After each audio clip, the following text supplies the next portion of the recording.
O dia da cruzada, que é o quinto dia do mês, coincidiu desta vez com a primeira sexta-feira. Era o meu dia, aquele no qual devo estar em vigília diante de Jesus. Nesse dia, coube-me desagravar o Senhor por todas as ofensas e ultrajes, rezar para que nesse dia não fosse cometido nenhum sacrilégio. O meu espírito nesse dia estava inflamado de especial amor para com a Eucaristia. Parecia-me que estava transformado em fogo ardente. Quando, para tomar a comunhão, me aproximei do sacerdote que me entregava Jesus, vi uma outra hóstia que se prendeu à sua mão, e eu não sabia qual receber. Hesitei por um instante, mas o sacerdote impaciente fez sinal com a mão para que eu comungasse. Quando recebi a hóstia que me deu, a outra caiu nas minhas mãos. O padre ia distribuindo a comunhão até o final da balaustrada, e eu segurava o Senhor nas minhas mãos durante todo esse tempo. Quando o sacerdote aproximou-se novamente, entreguei-lhe a hóstia para que a colocasse no cálice, porque no momento em que recebi Nosso Senhor não podia dizer que a outra havia caído, mas só depois de a ter consumido. Enquanto tinha a hóstia na mão, senti um amor tão vigoroso que durante todo esse dia não consegui comer ou voltar a mim. Da hóstia ouvi estas palavras: desejei repousar nas tuas mãos, e não só no teu coração. Nesse momento, vi o menino Jesus, mas quando se aproximou o sacerdote, vi novamente só a hóstia. Ó Maria, Virgem Imaculada, cristal puro para o meu coração, tu és minha força. Ó, ó Virgem Maria, ó Maria, Virgem Imaculada, cristal puro para o meu coração. Tu és minha força, ó âncora firme. Tu és o meu escudo e a proteção do coração fraco. Ó Maria, tu és pura e inconcebível, mãe, virgem e mãe ao mesmo tempo. Tu és bela como o sol, sem mancha alguma. Nada se pode comparar com a imagem de tua alma. Tua beleza encantou o olhar do 3 vezes santo, que desceu do céu abandonando o trono da sede eterna, e assumiu do teu coração corpo e sangue, por 9 meses ocultando-se no coração da Virgem. Ó Mãe Virgem, ninguém compreenderá que o Deus incomensurável se torne homem, e apenas por seu amor e sua misericórdia insondável, por ti, ó Mãe, foi-nos dado viver com ele pelos séculos. Ó Maria, Mãe Virgem e porta do céu, por ti nos veio a salvação, e toda graça flui para nós por tuas mãos, e apenas a fiel imitação de ti me santificará.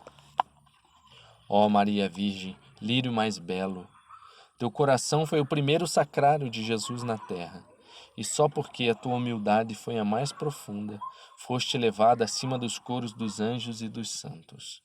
Ó Maria, minha doce mãe, entrego-te minha alma, meu corpo e meu pobre coração. Sê a guardiã da minha vida, especialmente na hora da morte, na última luta. Jesus, eu confio em vós. Ano de 1937. Mês 1, dia 1. Cartão do controle interior da alma. Exame de consciência particular. Unir-me a Jesus misericordioso. Prática. Silêncio interior. Estrita observância do silêncio. Consciência. Meses do ano. Janeiro. Deus e a alma. Silêncio. Vitórias 41. Quedas 4. Jaculatória. E Jesus se calava. Fevereiro. Deus e a alma. Silêncio. Vitórias 36. Quedas 3. Jaculatória. Jesus, eu confio em vós. Deus e a alma. Silêncio. Vitórias 51. Quedas 2. Jaculatória. Jesus, inflamai de amor o meu coração. Abril. Deus e a alma. Silêncio. Vitórias 61. Quedas 4. Jaculatória. Com Deus tudo posso. Maio. Deus e a alma. Silêncio. Vitórias 92. Quedas 3. Jaculatória. No seu nome está a minha força. Junho. Deus e a alma, silêncio. Vitórias, 64. Quedas, 1. Ejaculatória, tudo por Jesus. Deus e a alma, silêncio. Vitórias, 62. Quedas, 8. Ejaculatória, descansai, Jesus no meu coração. Agosto, Deus e a alma, silêncio. Vitórias, 88. Quedas, 7. Ejaculatória, Jesus, vós sabeis. Setembro, Deus e a alma, silêncio. Vitórias, 99. Quedas, 1. Ejaculatória, Jesus, escondei-me no vosso coração. Outubro, Deus e a alma, silêncio. Vitórias, 41. Quedas, 3. Ejaculatória, Maria, uni-me a Jesus. Aqui um outro cartão, retiro. Novembro, Deus e a alma, silêncio. Vitórias e quedas. Ejaculatória, ó meu Jesus, misericórdia. Dezembro, Deus e a alma, silêncio. Vitórias e quedas. Ejaculatória, salve hóstia viva. Ano de 1937. Exercício geral. Ó Santíssima Trindade, quantas vezes o meu peito respirar, quantas vezes o meu coração bater, quantas vezes o meu sangue pulsar em mim, outras tantas mil vezes desejo adorar a vossa misericórdia. Desejo transformar-me todo em vossa misericórdia e ser um vivo reflexo vosso, ó meu Senhor. Que a vossa misericórdia, que é insondável e de todos os atributos de Deus o mais sublime, se derrame através do meu coração e da minha alma sobre o próximo. Ajudai-me, Senhor, para que os meus olhos sejam misericordiosos, de modo que eu jamais suspeite nem julgue as pessoas pela aparência externa, mas perceba a beleza interior dos outros e possa ajudá-los. Ajudai-me, Senhor, para que os meus ouvidos sejam misericordiosos, de modo que eu esteja atento às necessidades dos meus irmãos, e não me permitais permanecer indiferente diante de suas dores e lágrimas. Ajudai-me, Senhor, para que a minha língua seja misericordiosa, de modo que eu nunca fale mal dos meus irmãos, que eu tenha para cada um deles uma palavra de conforto e de perdão. Ajudai-me, Senhor, para que as minhas mãos sejam misericordiosas e transbordantes de boas obras, e não se cansem jamais de fazer o bem aos outros, enquanto aceite para mim as tarefas mais difíceis e penosas. Ajudai-me, Jesus, ajudai-me, Senhor, para que sejam misericordiosos também os meus pés, para que levem sem descanso ajuda aos meus irmãos, vencendo a fadiga e o cansaço. O meu repouso esteja no serviço ao próximo. Ajudai-me, Senhor, para que o meu coração seja misericordioso e se torne sensível a todos os sofrimentos do próximo. Ninguém receba uma recusa do meu coração. Que eu conviva sinceramente mesmo com aqueles que abusam da minha bondade. Quanto a mim, me encerro no coração misericordiosíssimo de Jesus, silenciando aos outros o quanto tenha que sofrer. Vós mesmos mandais que eu me exercite em 3 graus da misericórdia. Primeiro, ato de misericórdia, de qualquer gênero que seja. Segundo, palavra de misericórdia. Se não puder com a ação, então com a palavra. Terceiro, oração. Se não puder demonstrar a misericórdia com a ação nem com a palavra, sempre a posso com o coração. A minha oração pode atingir até onde não posso estar fisicamente. Ó meu Jesus, transformai-me em vós, porque vós tudo podeis. 4 páginas deixadas em branco. Varsóvia, ano de 1933. Provação antes dos votos perpétuos. Quando soube que devia sujeitar-me a esse tempo de provação, o meu coração exultou de alegria perante a graça tão extraordinária que são os votos perpétuos. Fui diante do Santíssimo Sacramento, e quando mergulhei em oração de ação de graças, ouvi na alma estas palavras: Minha filhinha, tu és a minha delícia, o alívio do meu coração. Concedo-te tantas graças quantas puderes carregar. Sempre que quiseres proporcionar-me alegria, fala ao mundo da minha grande e insondável misericórdia. Algumas semanas antes de eu receber o aviso de que faria esse período da provação, quando entrei por um momento na capela, Jesus me disse: neste momento, as superiores estão avisando quais irmãs devem fazer os votos perpétuos. Nem todas conseguirão essa graça, mas elas mesmas são culpadas disso. Quem não aproveita as pequenas graças, também não recebe as grandes. Mas tu, minha filha, receberás essa graça. Uma alegre surpresa apoderou-se de minha alma, já que alguns dias antes, uma das irmãs me tinha dito: a irmã não será admitida naquela terceira aprovação. Eu mesma farei o possível para que não permitam que a irmã faça os votos. Nada respondi àquela irmã, mas isso foi muito penoso para mim, e procurei disfarçar a minha dor o melhor que podia. Ó Jesus, quão admiráveis são os vossos desígnios! Agora vejo que as pessoas por si só pouco podem, porque fui admitida a essa provação, tal como Jesus me havia dito. Na oração sempre encontro luzes e força de espírito, embora haja momentos difíceis e muito penosos. Muitas vezes não posso compreender que tais coisas possam acontecer num convento. Deus às vezes permite coisas estranhas, mas isso acontece sempre para que se manifeste na alma a virtude ou para que ela se exercite. É por isso que existem os dissabores. Hoje, novembro de 1932, vim a Varsóvia para a terceira aprovação. Após cumprimentar afetuosamente as queridas madres, entrei por um momento na pequena capela. De repente, a presença de Deus inundou a minha alma e ouvi estas palavras: minha filha, desejo que o teu coração seja formado a exemplo do meu coração misericordioso. Deves ficar completamente impregnada pela minha misericórdia.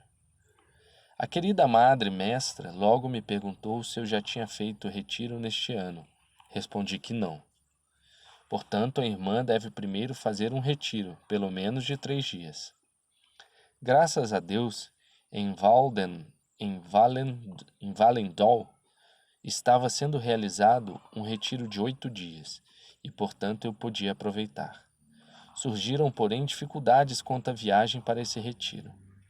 Certa pessoa opôs-se muito a isso, e já fora decidido que eu não iria. Após o almoço, entrei para uma adoração de 5 minutos. Então vi Nosso Senhor que me disse: minha filha, estou te preparando muitas graças que alcançarás nesse retiro que vais começar amanhã. Eu respondi: mas Jesus, o retiro já começou e eu não devo ir.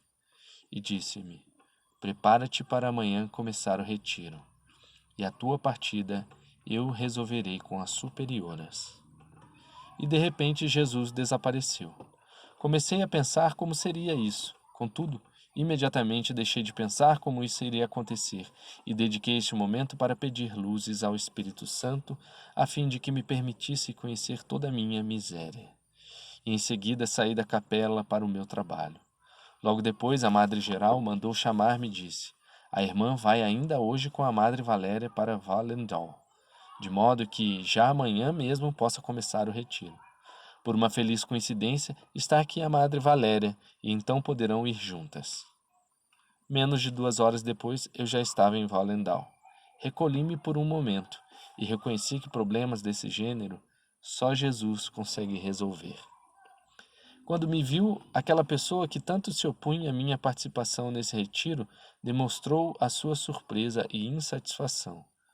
Eu, no entanto, como se nada fosse, cumprimentei-a cordialmente e fui falar com o Senhor, para pedir orientação sobre o modo como deveria proceder durante os exercícios espirituais. Eis a minha conversa com Nosso Senhor antes de começar o retiro. Jesus me disse que esse retiro seria um pouco diferente dos outros.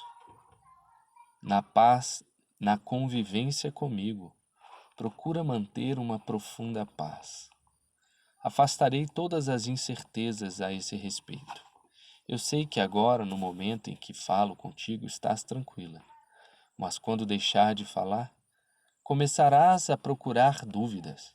No entanto, fica sabendo que de tal forma fortalecerei a tua alma, que mesmo que queiras inquietar-te, isso não estará em teu poder. Como prova de que eu estou falando contigo, no segundo dia do retiro irás te confessar com o sacerdote que está pregando o retiro. Quando ele terminar a palestra, procura-o e conta-lhe os receios que tens a meu respeito, e eu te responderei pela boca dele. E então cessarão os teus receios. Durante este retiro, mantenha um silêncio tão rigoroso como se nada existisse à tua volta. Falarás apenas comigo e com o confessor, e para as superiores pedirás apenas as penitências.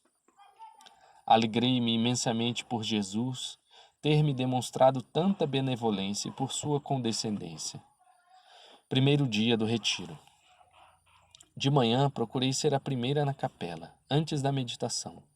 Tive ainda um pouco de tempo para uma oração ao Espírito Santo e à Mãe Santíssima. Pedi com fervor à Mãe de Deus que me conseguisse a graça da fidelidade nessas inspirações interiores e que eu cumprisse fielmente toda a vontade de Deus. Comecei esse retiro com uma especial coragem. Luta para guardar o silêncio. Como normalmente ocorre, para o retiro vêm irmãs de diversas casas. Uma das irmãs, que eu não tinha visto havia muito tempo, veio até a cela e disse-me que tinha algo para me dizer. Nada lhe respondi, e ela percebeu que não queria interromper o silêncio. Ela comentou: "Não sabia que a irmã é tão esquisita", e saiu. Percebi que essa pessoa não tinha nada para tratar comigo, além de satisfazer a curiosidade egoísta. Ó Deus, ajudai-me a me manter fiel. O padre que pregava ao retiro era da América. Veio à Polônia para um breve período e aproveitou aquela oportunidade para pregar o retiro para nós. Percebia-se nesse homem uma grande vida interior. A sua postura manifestava a grandeza do espírito, a mortificação e o recolhimento eram seus traços dominantes. Contudo, apesar das grandes virtudes que esse sacerdote possuía, eu sentia as maiores dificuldades em abrir-lhe a minha alma quanto àquelas graças, pois, quanto aos pecados, sempre é mais fácil. Com relação às graças, realmente tenho que fazer um grande esforço, e assim mesmo acabo não dizendo tudo. Tentações do demônio durante a meditação. Fui tomada de um estranho temor de que o sacerdote não me compreendesse, ou ainda que ele não teria tempo para que eu pudesse confessar tudo. Como lhe contarei tudo isso? Se ainda fosse o Frei Bukowski, eu o faria com mais facilidade. Mas esse jesuíta é a primeira vez que o vejo. Recordei-me aqui do conselho do Frei Bukowski. Recordei-me aqui do conselho que Frei Bukowski me tinha dado. Quando estivesse fazendo retiro, deveria anotar, ao menos em resumo, as luzes que Deus me enviasse, ou então fazer-lhe um relato disso, ainda que abreviado. Ó meu Deus, um dia e meio se passou tão facilmente e eis que se inicia agora uma luta de vida e morte. Dentro de meia hora começará a conferência e depois devo ir confessar-me. O demônio tenta convencer-me de que, se as superiores tinham dito que essa minha vida interior era uma ilusão, por que motivo perguntar de novo ao confessor e incomodá-lo? Afinal, a Madre X te disse que o Senhor não convive dessa maneira com almas tão miseráveis. O mesmo te responderá também esse confessor. Por que tens que contar isso? Afinal, não são pecados? E a Madre X te disse claramente que toda essa familiaridade com Jesus é fantasia, pura histeria. Por que então tens que falar sobre isso a esse confessor? Farias melhor se considerasses tudo isso como uma ilusão. Olha, já sofrestes tantas humilhações e muitas ainda te esperam. E mesmo as irmãs sabem que és uma histérica. Jesus! Exclamei com toda a força da minha alma. Nisso, o padre veio fazer a conferência. Falou pouco, como se tivesse pressa. Terminada a conferência, foi ao confessionário. Olhei e vendo que nenhuma das irmãs se dirigia para lá, levantei-me imediatamente do meu genuflexório e coloquei-me diante do confessionário. Não havia tempo para pensar. Em vez de contar ao padre as dúvidas que os outros me levantaram com relação a Jesus, comecei a contar todas as tentações que estão descritas acima. Mas o confessor logo percebeu toda a minha situação e disse: A irmã não confia em nosso Senhor por estar ele procedendo tão benignamente com a irmã? Pois bem, fique inteiramente tranquila. Jesus é seu mestre, irmã, e a convivência da irmã com ele não é histeria nem fantasia ou ilusão. Saiba, irmã, que está no caminho certo. Peço-lhe que procure ser fiel a essas graças. A irmã não pode afastar-se delas. Para as superioras, a irmã não precisa falar dessas graças interiores, a não ser por ordem expressa de Jesus, e ainda seria bom entender-se antes com o confessor. Mas se o Senhor exige alguma coisa que é exterior, então, depois de entender-se com o confessor, deve cumprir essa exigência, custe o que custar. Por outro lado, a irmã deve contar tudo ao confessor. Não existe absolutamente outro caminho para a irmã. Peça a Deus um diretor espiritual, porque de outra forma a irmã desperdiçará esses grandes dons de Deus. Repito mais uma vez: fique tranquila. A irmã se encontra no caminho certo. Não se preocupe com mais nada, mas seja sempre fiel a Jesus, não importando com o que os outros possam dizer. Justamente com almas tão miseráveis é que o Senhor convive. E quanto mais a irmã se rebaixar, tanto mais perto Jesus estará da irmã. Quando me afastei do confessionário, uma alegria extraordinária inundou a minha alma, e tanto que me afastei para um lugar separado no jardim, para me esconder das irmãs e permitir que o coração se derramasse inteiramente em Deus. A presença de Deus invadiu-me de súbito, e por um instante todo o meu nada mergulhou em Deus. Nesse momento senti, ou melhor, discerni as três pessoas divinas que residem em mim, e experimentei na alma uma paz tão grande que eu mesma muito me admirei como pudera inquietar-me tanto. Propósito: fidelidade às minhas inspirações interiores, por mais que isso me custe. Não fazer nada sozinha, sem entender-me antes com o confessor. Renovação dos votos. Já desde cedo, quando acordei, imediatamente todo meu espírito mergulhou em Deus, nesse oceano de amor. Sentia que estava toda imersa nele. Durante a Santa Missa, o meu amor para com ele atingiu uma maior intensidade. Depois da renovação dos votos e da Santa Comunhão, vi de repente o Senhor que me disse benignamente: Minha filha, olha para o meu coração misericordioso. Quando fixei o meu olhar nesse coração sacratíssimo, saíram dele os mesmos raios que estão na imagem, como sangue e água, e compreendi como é grande a misericórdia do Senhor. E novamente Jesus disse com bondade: Minha filha, fala aos sacerdotes dessa minha insondável misericórdia. Queimam-me as chamas da misericórdia. Quero derramá-las sobre as almas, e as almas não querem acreditar na minha bondade. De repente, Jesus desapareceu. Contudo, durante todo esse dia, o meu espírito manteve-se mergulhado na sensível presença de Deus, apesar da algazarra e das conversas que normalmente ocorrem depois do retiro. Tudo isso em nada me perturbava. O meu espírito estava em Deus, mesmo que exteriormente participasse das conversas e até tivesse ido visitar Derde. Hoje começamos a terceira reprovação. Reunimo-nos as três com a Madre Margarida, porque as outras irmãs tiveram a terceira aprovação na casa do noviciado. A Madre Margarida começou com uma oração, e esclarecendo em que consiste a terceira aprovação. Lembrou-me quão grande é a graça dos votos perpétuos. De repente comecei a chorar alto. Os olhos da minha alma viram imediatamente todas as graças divinas, conhecendo-me tão miserável e ingrata diante de Deus. As irmãs começaram a censurar-me. Por que ela chora assim? No entanto, a Madre Mestra defendeu-me e disse que não se admirava. Passada a hora, Fui diante do Santíssimo Sacramento, e como a mais miserável e desprezível, roguei-lhe misericórdia, para que se dignasse curar e purificar a minha pobre alma.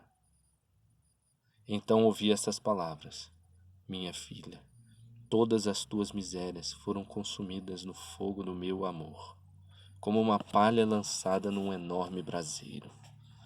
E com essa humilhação estás atraindo sobre ti e sobre outras almas todo o mar da minha misericórdia. E respondi: Jesus, formai o meu pobre coração de acordo com o vosso divino agrado. Durante todo o tempo da provação, o meu dever era ajudar a irmã encarregada da rouparia. Essa obrigação deu-me muitas oportunidades de me exercitar nas virtudes. Havia dias em que ia até 3 vezes levar a roupa a algumas irmãs, mas elas não ficavam satisfeitas. No entanto, cheguei a conhecer também as grandes virtudes de outras irmãs, que sempre pediam que lhes desse o que havia de pior em toda a rouparia. Eu admirava esse espírito de humildade e de mortificação.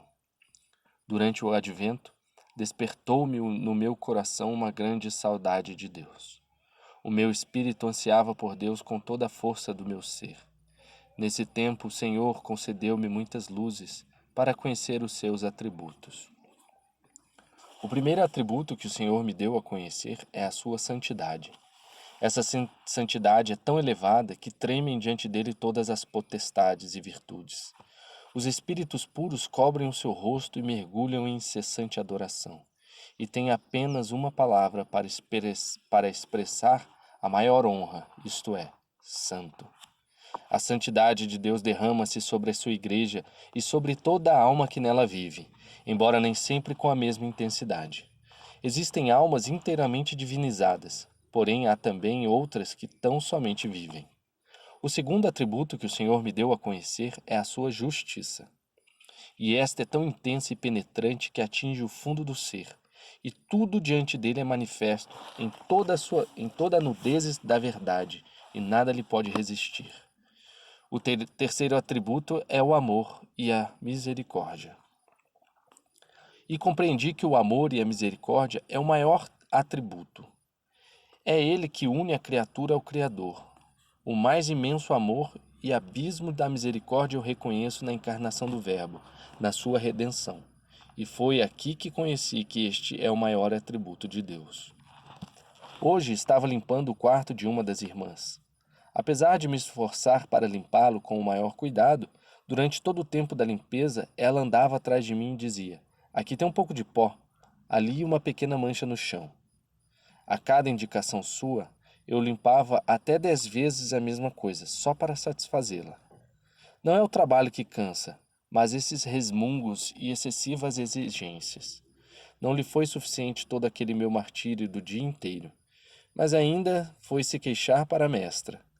Olhe, madre, que irmã incompetente, que nem sabe fazer as coisas depressa. No dia seguinte, fui executar o mesmo trabalho sem uma palavra de explicação. Quando começou a me incomodar, pensei comigo: Jesus, é possível ser Marte em silêncio, pois não é o trabalho que tira as forças, mas esse contínuo martírio.